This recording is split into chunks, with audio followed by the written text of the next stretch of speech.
Hello and welcome to the Irish Fire Podcast. I'm your host, Michael Houghton. I'm an entrepreneur, investor, and financial independence enthusiast, sharing my financial freedom journey. Stay tuned and welcome aboard.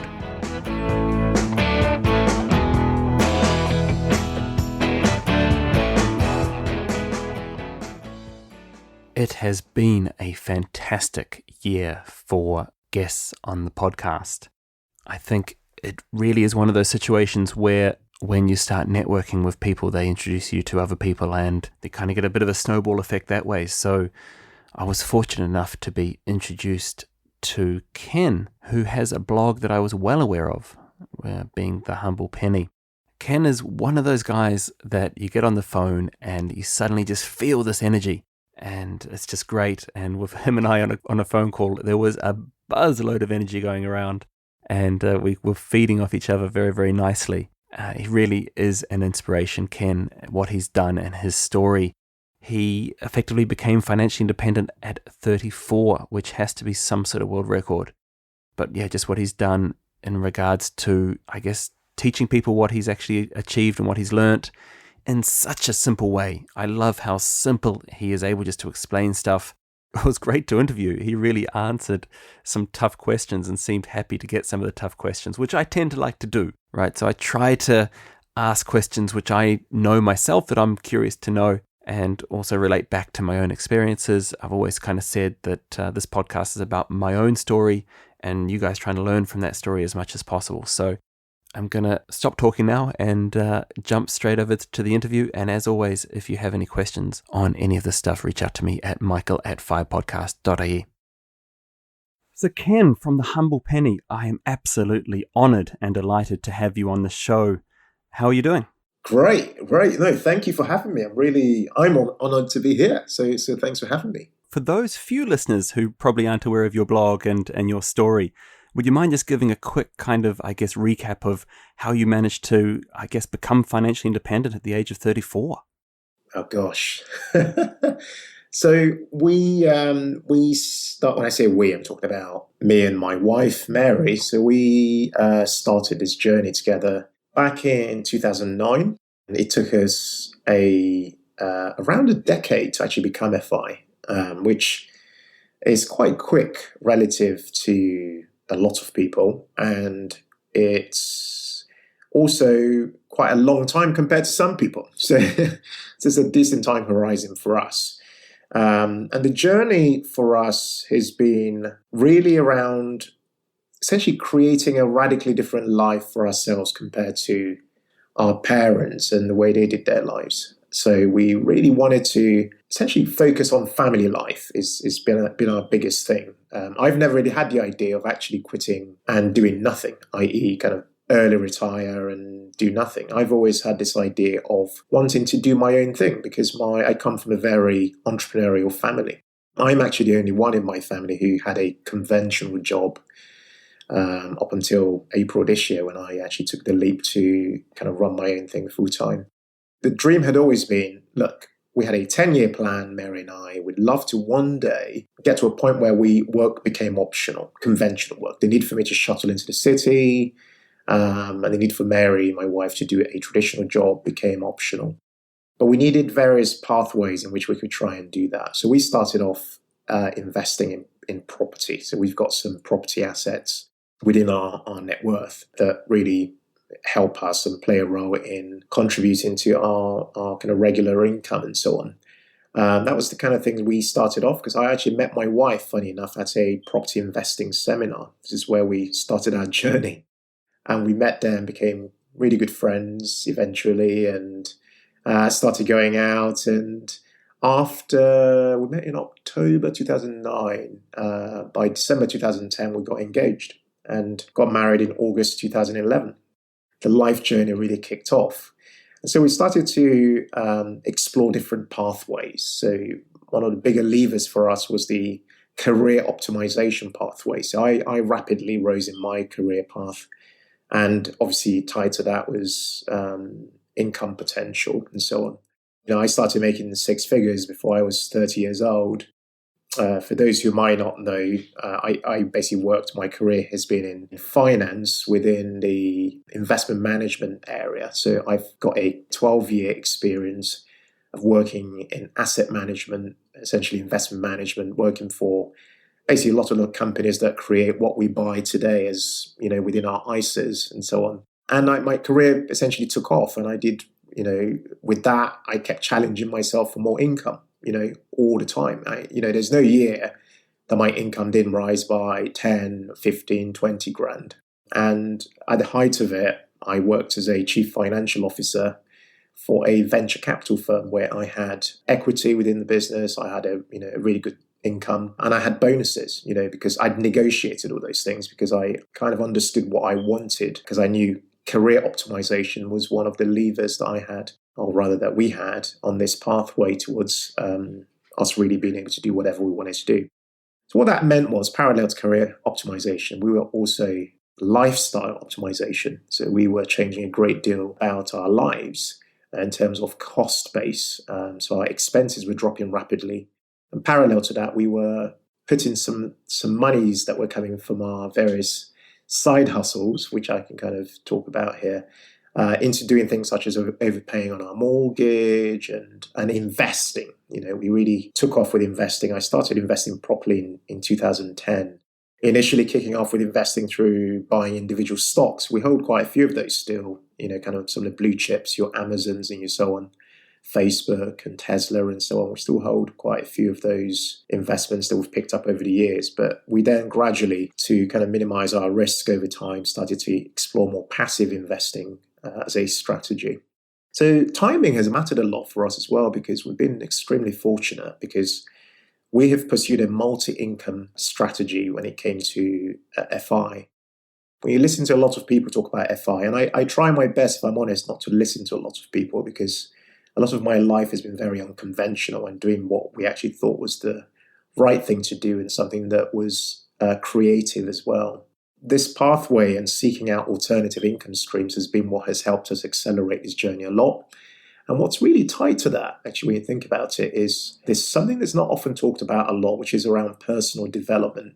So a lot of my skill sets today, if I sat down and wrote for you today, Michael, a list of my skills, they are extremely diverse. I know a lot about finance, operations, compliance. I know a lot about the law. I know a lot about HR, because I was head of HR.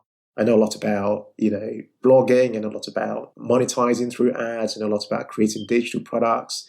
I know a lot about many things.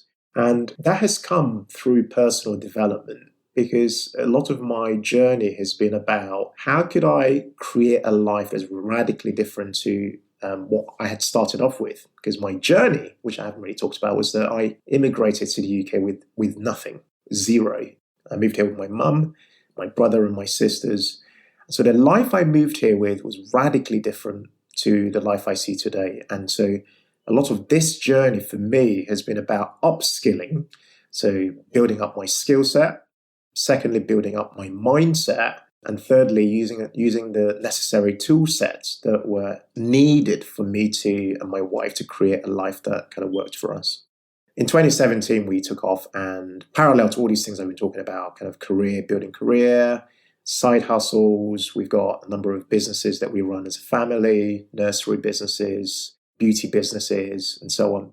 We then took the leap to explore the online world. So in 2017, in December, The Humble Penny was born as a blog and has since started to expand. And a big part of my motivation when I started beyond financial education was to create something that actually was sustainable and profitable. A lot of the culture in the UK is about not talking about money. I'm totally the opposite.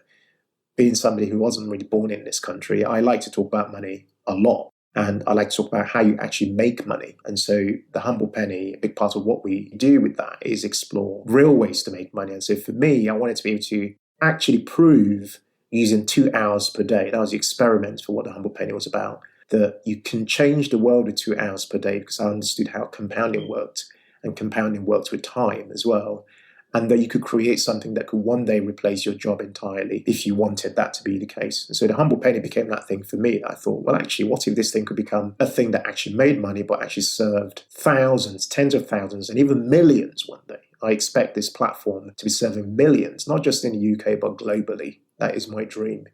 People in Africa, people all around the world, and we've been building this thing, and it's been a lot of fun. It's kind of what's played a role as well in helping me believe, outside of our assets generating enough income, that will actually, even if we didn't rely on income from assets, well, actually, we could, this thing is making enough money now for me to actually do that thing we've always wanted to do, which is just to maybe work 20 hours per week, but still make the sort of income I'd make if I was working in the city of London. I'm going to be honest, you've pretty much compressed 60 of my episodes on the podcast into about a 10-minute block of everything that you need to know. So fair play, that was amazing. And there was a lot of parallels there with my own story. And I think the one that you mentioned early on about the kind of the income or career upskill, that's quite a powerful one. And I think it's quite easy for people to get kind of just, almost in a just a regular go out and go and don't think about the actual upskilling aspect. And certainly for us, we started our journey 2017. And the first thing that we did, bar reduce our expenses, was to look at ways to actually upskill and I guess earn more money. And my own background as a freelance web developer made that quite easy to do. Within a sort of a 12-month period, I effectively doubled the income and got better clients at the same time. And that's when I made the decision to actually cut down to a 4-hour workday, which I've been doing pretty much since. And I think one of the things that you hit on there at the end was the fact that, look, if you could be earning the same money that you were in central London for 20 hours a week, then that's as good as, that's a great achievement on its own merits. And that's certainly something which I've managed to achieve, which has been great. The investing side, I still haven't quite got there. And I guess, one of the questions for you and I guess for the listeners, I'm obviously going to share that you've got a great lot of content on YouTube. So I'm going to share a lot of this content in the show notes. I've been consuming it for the last 2 or 3 weeks. And I guess, some of the questions, you talk about side hustles, which is great. I've also tried some side hustles from my own side, but they haven't been overly successful. I think one of the challenges that I have, and I'm sure a lot of people are in the same boat, is it's so easy for me just to go and work another hour and make, say, 100 euros, right? Versus a side hustle that might take a lot of time and a lot of energy to actually get going and may not make a lot of money initially. So it's one of those situations where you kind of, and I'm in a little bit of a cycle or a trap of, it's always easier for me just to go and produce another hour's web development work rather than go and, start, say, spending time on my blog or, starting an e-commerce business. I mean, I'm a web developer, right? I'm basically a locksmith of the internet. I could pretty much do anything for virtually no cost other than my time. Yet I'm still finding myself continually working on client work. So is there a mental approach that I'm missing here that I should be taking? Or do you think that there's an argument to say, look, keep burning the midnight oil and build that capital up if you want to, but just become a kind of, build up your portfolio? Or should I be focusing more on the side hustles? So that's fascinating, because I know I glossed over that particular point, but this is a thought experiment I had in 2017, which was, how could I, and this is, everyone listening to this can relate to this, which is, how can I use 2 hours per day to create a dream life? Like how can I do that? Like to create a platform that pays for itself, pays me, and has huge impact, right? How can I do that? Now, everybody listening to this can find 2 hours per day. They can find 2 hours per day somehow, if they gave up on something else. It's always a real trade-off in life. That's one thing I've learned. You don't get what you want for nothing. You've got to give something up, right? So how could I find 2 hours per day? Now, if I found 2 hours per day, what could I invest it in such that I would have the outcome I was desiring? Okay. Now, for me, I knew that, or I was learning rather, from the new friendships I was making, because I was a big part of what I consider as a way to become a success at what you're doing, is to hang around with people who are doing what you want to do. So I was starting to meet people who were delivering unusual results. They were seeing particular outcomes. A really good friend of mine, Sarah, who just, in fact, I can tell you, she runs a site called Gathering Dreams, which you can look up, gatheringdreams.com. She's a good friend of mine, and we chat a lot, and we talk about money. This is one of the things, like finding a tribe of people who actually talk to you about how much they're making and how they're doing it and stuff like that. I had people like her. and other people in masterminds that I became part of who were open to talk about how they did what they did and how they were able to do it with much fewer hours. And so I knew that theoretically this was possible. And the thing that gave it that possibility was, in my mind anyway, the internet. There was no cap. And I understood that cap because we run other businesses offline. So I'll give you an example. We run a childcare business. We started out of necessity, actually, in 2008. My mother started it because my sister couldn't afford nursery fees. And so my mum said, well, why don't we just start our own nursery? Why are we paying people? Why don't we just go and start our own? And we kind of laughed it off. But then she was serious about it and started. Anyway, the point of mentioning that nursery became wildly successful. In fact, in the Greenwich Borough of London, it became the nursery with the largest intake in the year. We had a capacity of about 140 children in one building. But the reason I mention that is because I understood that in an offline business like the one we had a capacity problem, which meant that income was capped. That was it. Like, no matter how much effort you put in, your income's capped. That was it. You can only take on X number of children and provide a limited service. But in the world of the internet, there was no cap on income.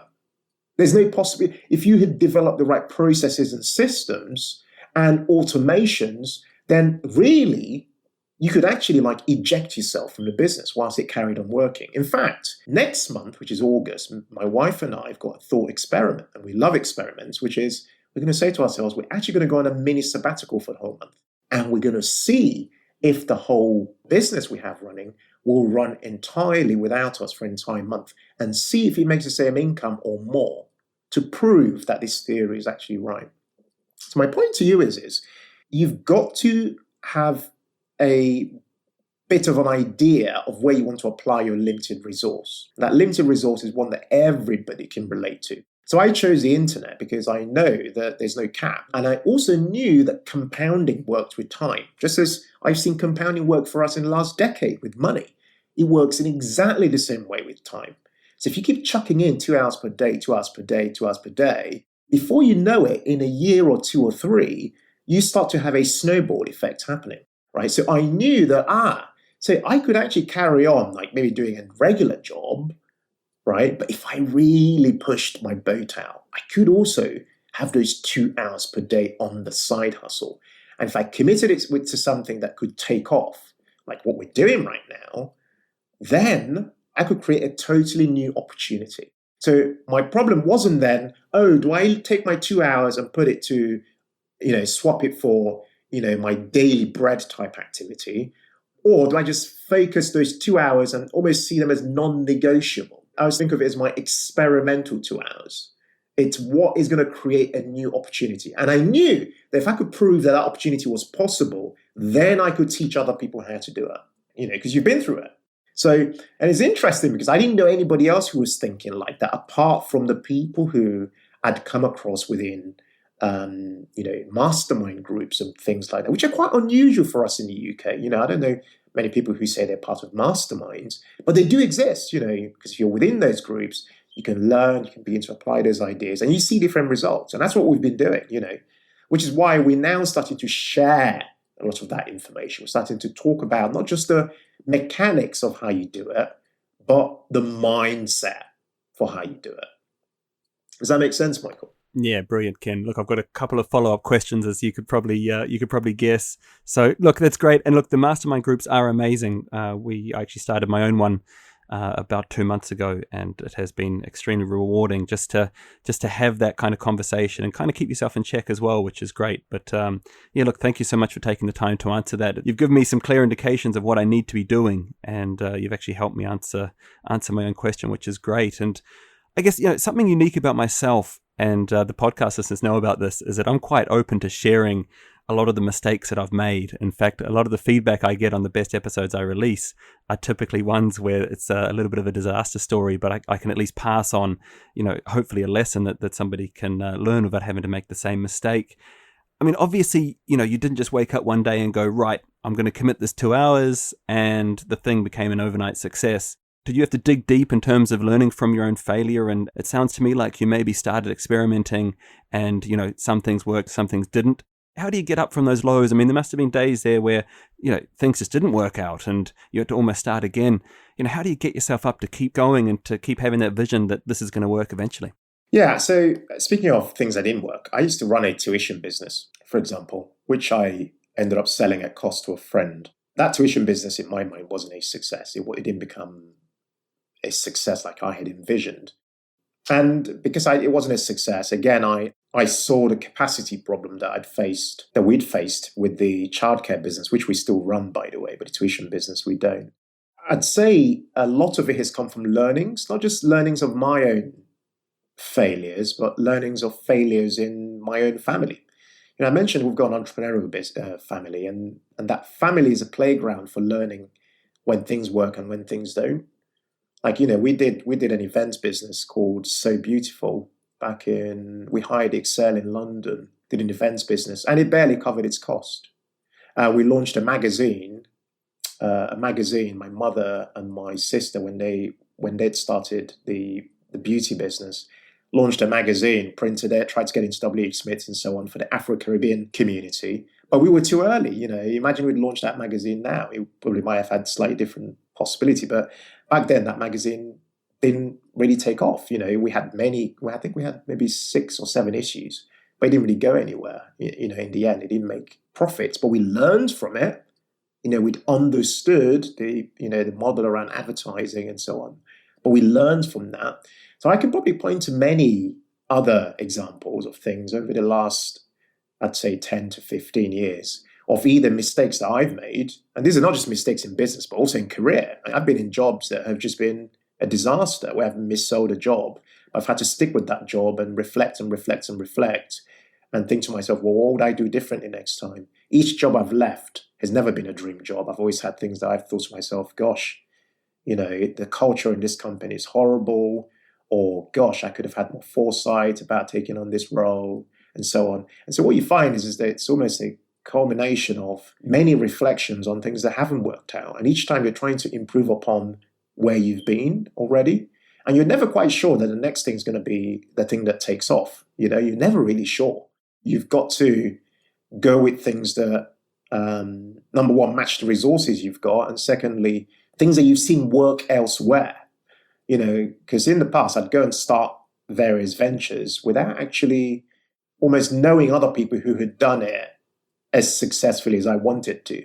Whereas with what we're doing right now, a lot of the approach has been to actually get to hang out with people who are doing what we want to do, and actually learn from them every week or every 2 weeks when we meet up with them and say, hey, what's going on, what's working, what's not, what are you learning, what are you seeing, and also almost diversifying the exposure to people that we have. So we try to hang out with people who are outside the UK, because the culture in the UK is a different one. It's probably the best way to put it. So we meet other people in the US, for example, who are doing what we're doing, and we're trying to learn and be as progressive as we can be by observing those people.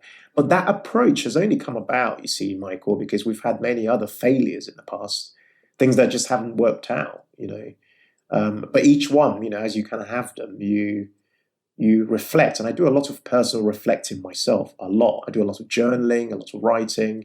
As a content creator, naturally, you really have to think about what you put out. And a lot of what I put out comes from my personal mistakes, or mistakes within the family, or mistakes I've learned by coaching people, or mistakes through friendships and so on.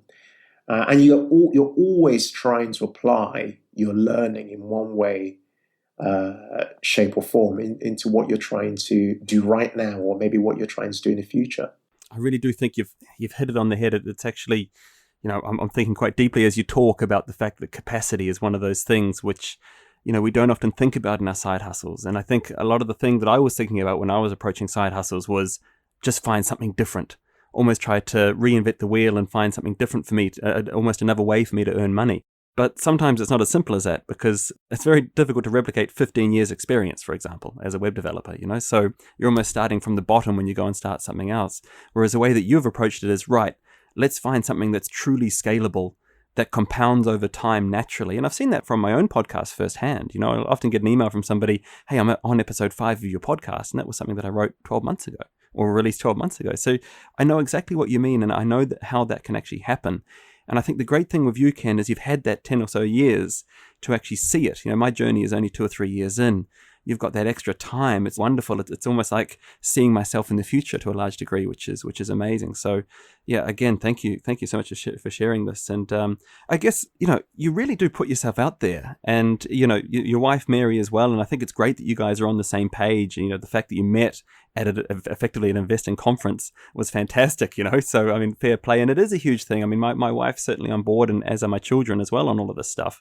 So it is difficult to get everybody on board. But like, just in terms of publicity and fame and putting yourself out there, like, was that a big driver for you? Was that something that you actually went after, or was it just part of the process of actually what you were going to be doing?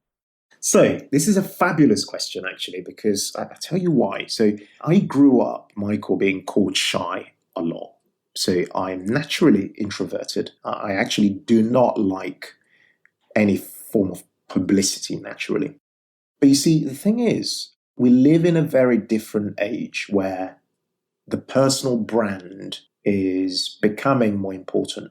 So you now have to self-promote. You have to become your own evangelist. So a lot of what you see in the future, in my personal opinion, will be based upon personal brands and around radical authenticity. So the reason I say that is because I've been on a journey of discovering more about myself and making myself uncomfortable. So my comfort zone is what we're doing right now. We're just chatting and there's no video. And I'm kind of like, yeah, we're just having a chat. Where I am uncomfortable is where somebody calls me and goes, Ken, can you come to BBC Broadcasting House and you're going to talk about something? Sorry, we didn't give you any notice. Can you just come now, please? And we're starting in 30 minutes. Very uncomfortable. And this is a real life thing that's happened to me. And I've shown up and I've gone on BBC Radio 4 and talked like within 30 minutes of being called. But the beauty of it is that it's challenging. It's pushing myself out. So when it comes to visibility, which is a deliberate strategy, by the way, now for us, visibility, because it's free advertising, it's free promotion and all of that, I do it, my personal selfish reason for doing it is that I'm being challenged, you see, Michael, because I'm learning how to do things without having to think about them. Like imagine there were 10,000 people and somebody suddenly said, Ken, can you go up on the stage and just talk about this particular topic? And they told me right now, they said, go up in 2 minutes. I could actually do it, you see, because I wouldn't be so worried about the 10,000 any longer. I've had sweat in the game. I've been putting the time into making myself uncomfortable for that bigger stage. I think if that makes any sense. So for me, the whole idea of visibility and so on actually started, interestingly, the first major thing we had was a feature in the Daily Mail, a newspaper here in the UK, which you probably know about.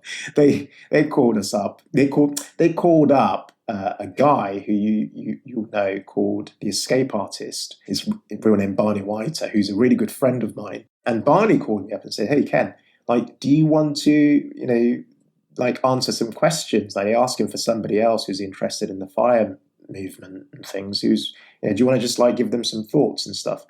And I freaked out. I thought oh my God, this is a major newspaper. This is I'm going to be out there. This is how I thought about it. I'm going to be out there in the press. And what I thought was meant to be a small section, I thought was meant to just feature in a little, a little corner in an article that, this guy, Barney, my good friend, was being featured on, ended up becoming something else. Because the next day, I got an email from somebody in Australia who said to me, Ken, I've just seen you on the Daily, the Daily Mail. They've got I think you've got a parent company, online newspaper called the can't think of the name of it now. But anyway, I'll remember in a second. But this, basically their online platform that goes all over the world. This person said, you've been featured as a major story, as a full article, 2 pages. And I'm I just panicked and froze. I called my wife. I said to her, called into the room and said, I think something really bad's happened. We've been featured on this thing and it's going to go nuts. I said, look, don't read any comments. Don't read anything. Let's just don't answer any phone calls. And we would just afraid because we've never, ever been featured on anything like that before. And this article, which you can find, I think if you just Google my name, I think it comes up, has been shared, I think over, God knows, I think over 4,000 times. I can't remember now. And that was the beginning because I had to almost go through that fire. And Barney said to me on that call, he said when he called me, he said to me, Ken, you always talk about the fearless generation. Because I always say the humble penny is for the fearless generation, the people who, are wanting to do life differently. They really wanted to challenge themselves and create a totally different life for themselves. They're really challenging the status quo. He says, you always talk about that. So why don't you do this article? Why don't you just do it? And so, and I had to accept it. I said, he's absolutely right. I always talk about the fearless generation. This is it. This is it. I'm now in the, I can't run away from this now. And that was the beginning. That was really the snowball, because the minute that got featured, then all these other platforms, the Metro, the BBC, the Sunday Times, all these other, I can't even remember them now, but all these other platforms started to get in touch. And in fact, we just had another one, that iNews, like last week. So they get in touch in different ways. And the more you do those things, the more you go, oh, it was actually okay. I've just done it. And, you find that you have more capacity. So you know how I talked about capacity in a different way earlier? Now I'm talking about your capacity expands the more you do things that challenge you. So the more you kind of push yourself out there and go, okay, gosh, I've just done it. And you're like, okay, it wasn't that bad. Your capacity expands for you to do more. So now I feel like, having been, and we're extremely fortunate to have gotten these, various bits of exposure, having been on these various platforms now, I feel like I want to go and do a TED Talk now, Michael. I want to go and stand on the same stage. I used to say to my wife, I want to do a spa with Barack Obama. I want to do like a standoff with him, or with, because you feel like your capacity is exposed, and like you feel like you can stand on a much bigger stage now because you've been on other stages, and you're like, they were actually okay. You're like, wow, I was really afraid and I was sweating, and I was like really petrified, but because I've done it now, my capacity has expanded and I feel I can do more. And that same mindset, because what I'm telling you here, so it's a mindset. That same mindset applies to your journey, your entrepreneurial journey, your financial independence journey, because you start to feel like you can actually do things differently. You can, this journey becomes really about you and not other people, which is why I said to you at the very beginning, I try really be led by my own, what I really feel is right within me, my own voice. Actually, that's what I'm trying to say, my own voice. And the more you do that, and this idea of this radical authenticity, the more you do that, the more you are drawn to other people, because you're speaking from your own voice, and it's not that voice can never be replicated by anybody because it's unique, it's what it is. It's your own voice. And I haven't always known my voice, but it's through you pushing yourself out there that you discover what your voice is, that you form your own opinions, that you form your own life philosophies and stuff like that. And you gain confidence in hearing your own voice. This is saying that life doesn't get easier, that you actually get better. And I think that that's very much partly on what you're touching on here, is the fact that, you start by doing, in the example you gave, you might start by speaking in front of 10,000 people. You've done that. Or you start by doing a radio interview. You've done that. So what's next? What's next? What's next? You become comfortable. I've had other guests on the show before that talk about kind of levels, that you kind of get to a different level and then you get comfortable there. So you go to the next level. I guess for some first-time listeners of the show, if this is the first episode they've listened to of the podcast, they might be going, what's this got to do with financial independence? But of course, it's all tied in. It's all personal development that ultimately leads to financial success, and it's one and the same. There's no point becoming financially independent and then not having, not being happy with that and not having anything to go back on. So, I think it's great that you've touched on that. I think it's wonderful that you've built up this life that's allowed you to kind of, release the content that you do and help educate people and share your own story. I do have a question on one particular video. Some of the stuff that I love about... Can I just say one thing to you, actually? Funny, because you said, what does this have to do with financial independence? I just want to mention to anybody who might have that question, which is a valid question, is that everything I've been talking about has really been about the mindset, mostly. Yeah. So all along, I mentioned there are three broad categories that I think about: the skill set, the tool set, and the mindset. When people talk about the 4% rule, yada, yada, yada, all those things, those fall under the tool set, the framework. Yeah. What I've been talking about so far falls under the mindset. And the mindset, for me personally, ranks far above the tool set, the framework, because like anyone can kind of pick up that framework and, do something with it if they want it. But they can't really get that far with it without the mindset. Yeah, no, I think, you know what, it's bang on, Ken. And I'll give you a personal example of mine. I had a friend in March who called up and said, I've just sold my pension out and I've moved it back to cash. And I said to him, are you crazy? What are you doing? And I actually added extra pension contributions during March when it was actually difficult to get hold of the pension companies because everybody was selling in panic. And, I knew from my own learning that this was an opportunity for me. This was not a time to be fearful when everybody else was fearful. And so that's an example where you've actually, you've learned something and you've got a strong mindset and you're then just applying your own education to the situation. So yeah, it's one of those things. And yeah, like I mentioned, a lot of the videos that you produce, they're so simple. None of this stuff, you don't make any of this stuff complicated. And that's what I quite like about the content that you produce, is that you really just get to the nitty gritty and you answer some of the harder questions that are difficult to answer. So I've got one for you. We were fortunate enough in Ireland to buy a house in 2013 for an absolute steal.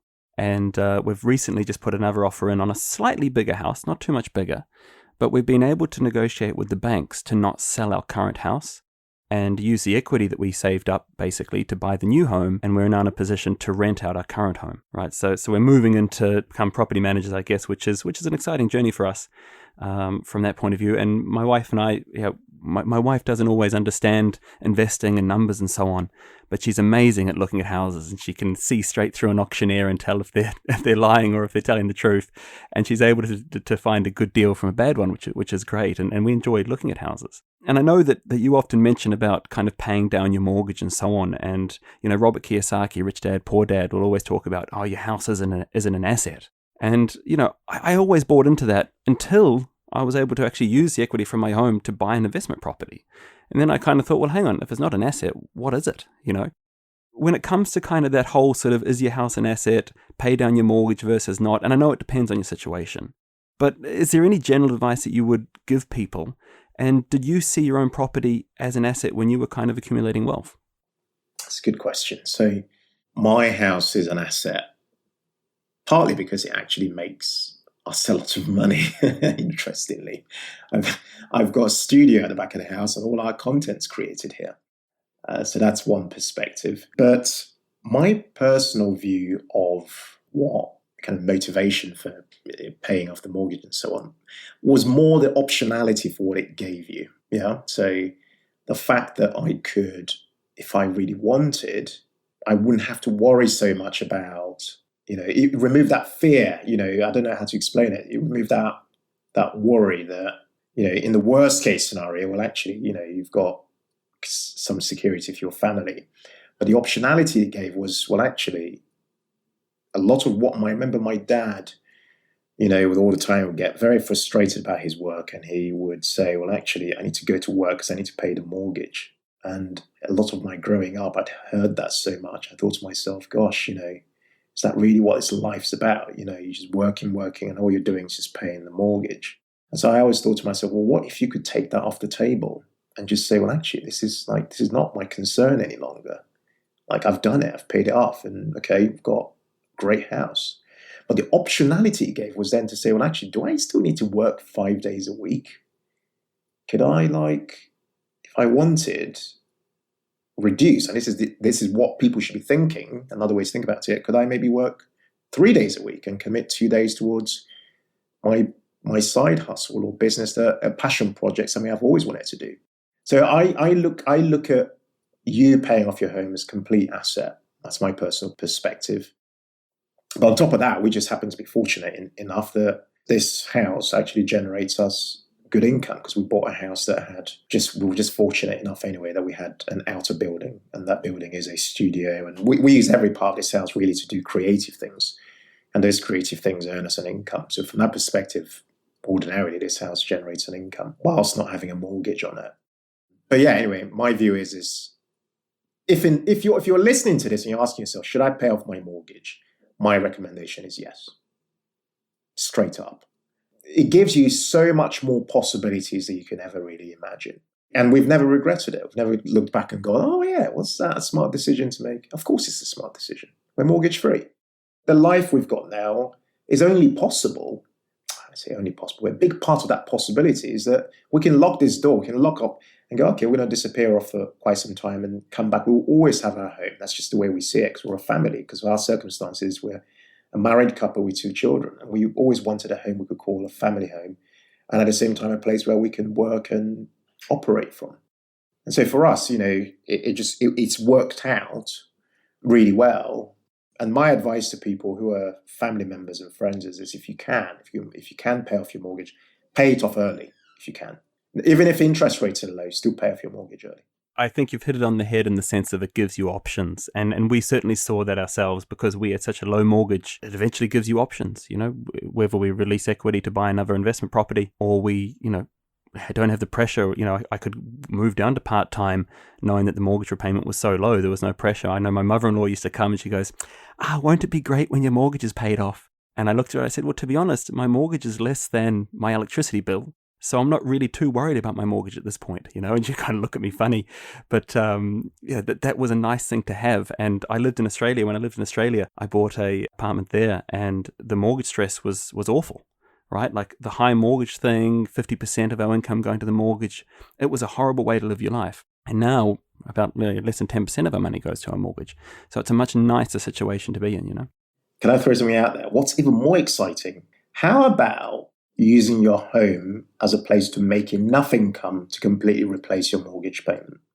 Could you imagine a scenario where you have enough passive income coming in from something you've created such that it pays your mortgage anyway? That's a real possibility. And that's like something that you can actually mark down as a challenge. Say to yourself, how about I use I've got 6 more months in this current year. How about I say to myself, my project is, I'm going to find something that I'm going to do that will generate me enough passive income. And by the way, hint, use the internet, that will generate me enough passive income for me to replace my mortgage payments each month.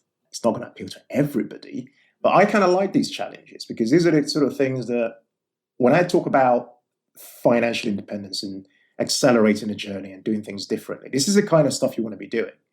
I mean, everybody knows how to invest it. Not everybody, but like anyone can invest their money. Anyone can cut down their expenses, but not everybody can engage creativity and do something with it. That's where I see the opportunity. It's in creativity. It's in you actually doing things radically differently. And it gets me excited, because I have seen people do some really interesting things and solve their problems in really unusual ways and get the same results in a much quicker periods of time. So that's, if I had to leave something with your listeners, it's how could you start to think from a perspective of experiments? How could you start to really engage your creativity in a different way to accelerate your journey towards financial independence? Listen, Ken, it's been a pleasure. Obviously, most of the listener base will know you from The Humble Penny. I know you have your own academy as well. Do you want to plug that a little bit? So we run a thing called Financial Joy Academy at financialjoyacademy.com. So we started it this year, 3 months ago. And it's a dream project. So Mary and I said, and here's the dream and the experiment behind it. How can we, using the resources we have today, help at least 10,000 families achieve financial independence in the next 10 years? Now that's a bold mission for us, So we created Financial Joy Academy as a platform for that, where we essentially create premium content, courses, masterclasses. We offer group coaching every 2 weeks on Zoom to everybody that we all log in and people show up. We have between 50 and 100 people log in at the same time. We answer people's questions. We have a vibrant community. We offer people accountability. We have accountability partnerships. We network. In fact, we're meant to have a picnic tomorrow with our community, and we're all meant to show up at St. James's Park to hang out together and learn from each other. So we're creating a world that we know is real, where you have accountability, you have networking, you have true relationships, you have ideas being shared, and you have people of the same like-mindedness who are all aiming for a similar goal. So Financial Joy Academy is a membership program that we've created, and we charge £1 a day, essentially, is what it costs to be a member. And you have access to all our premium content, all our courses across all areas, investing, all side hustles, all the things that I talk about, really, but in detail within the membership. That's kind of what we do there. So feel free to check it out. If it sounds interesting to you, head over to financialjoyacademy.com and check it out. Excellent, Ken. We'll be sure to link that in the show notes. Ken, it's been an absolute pleasure. Thank you so much for your time. And I look forward to following your journey and see where the next steps take you. I hope you enjoyed today's episode. If you're a big fan of the show, why not become an Irish Fire Podcast member for free? Members receive access to inside information that isn't shared on the podcast, as well as regular updates such as the monthly newsletter. To become a member, visit www.firepodcast.ie.